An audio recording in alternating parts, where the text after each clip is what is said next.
Bismillahirrohmanirrohim. Assalamualaikum warahmatullahi wabarakatuh. Kembali lagi dalam pembelajaran jarak jauh bahasa Indonesia. Sebelum memulai aktivitas pembelajaran, marilah kita berdoa terlebih dahulu. Semoga Allah senantiasa memberikan kemudahan dalam memahami ilmu dan keberkahan dalam semua aktivitas kita. Nah, materi yang akan kita pelajari pada hari ini adalah materi yang berhubungan dengan materi sebelumnya. Minggu kemarin kita telah belajar mengenai menelaah struktur surat pribadi. Pada hari ini kita akan belajar menelaah bahasa dalam surat pribadi. Nah, Ibu ingatkan, siapkan buku catatan dan alat tulis untuk mencatat. Kalian bisa membuat ringkasan atau peta konsep untuk memudahkan kalian dalam belajar. Sudah siap? Fokus dan perhatikan ya. Adapun tujuan pembelajarannya, siswa mampu menelaah unsur-unsur dan kebahasaan surat pribadi dan surat dinas.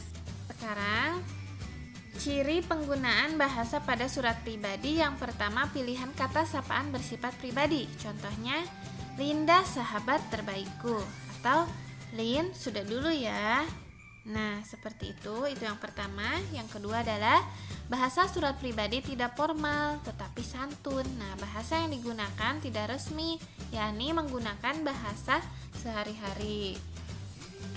Nah, meski demikian, kalian harus tetap memperhatikan kesantunan dalam berbahasa. Jadi, jangan sampai bahasa dalam surat yang kalian gunakan itu menyinggung atau menyakiti penerima surat. Yang ketiga, pilihan ragam bahasa tergantung siapa penerima surat. Nah, apakah surat itu ditujukan untuk teman, untuk orang tua atau orang yang lebih tua, atau untuk adik atau orang yang lebih muda? Tentu dalam penggunaan bahasanya sangat berbeda. Contohnya kalimat dalam pembuka surat.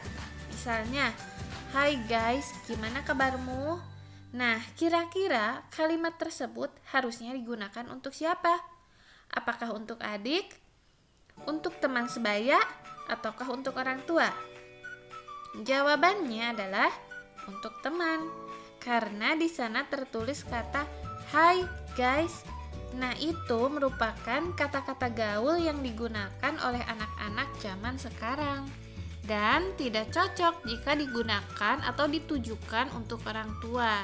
Jadi, ragam bahasa itu sangat berpengaruh dalam menulis surat.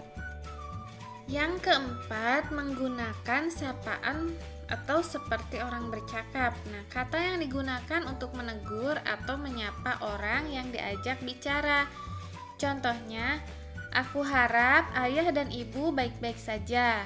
Nah, dalam kalimat tersebut terdapat kata ayah dan ibu. Kata ayah dan ibu merupakan kata sapaan yang biasa kita gunakan untuk menyapa orang tua kita. Nah, kita tidak menyebut namanya, tapi kita menggunakan kata sapaan.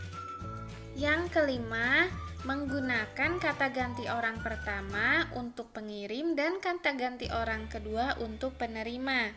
Nah, jadi kata yang berfungsi untuk menggantikan kata benda atau orang tertentu yang tidak disebut secara langsung. Nah, contohnya kata ganti orang ke-1, aku atau saya atau kami.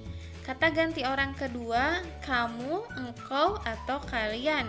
Dan kata ganti orang ketiga, dia, ia atau mereka. Nah, biasanya pengirim surat termasuk ke dalam kata ganti orang ke-1, sedangkan penerima surat termasuk ke dalam kata ganti orang kedua. Nah, sampai di sini apa kalian paham? Sekarang dibuka buku paketnya halaman 260. Kerjakan latihannya. Di sana terdapat beberapa kolom yang kosong.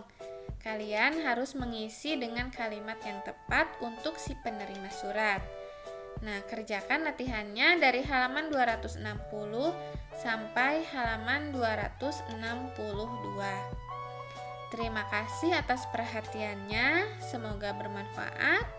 Semangat belajar, selamat mengerjakan tugas. Wassalamualaikum warahmatullahi wabarakatuh.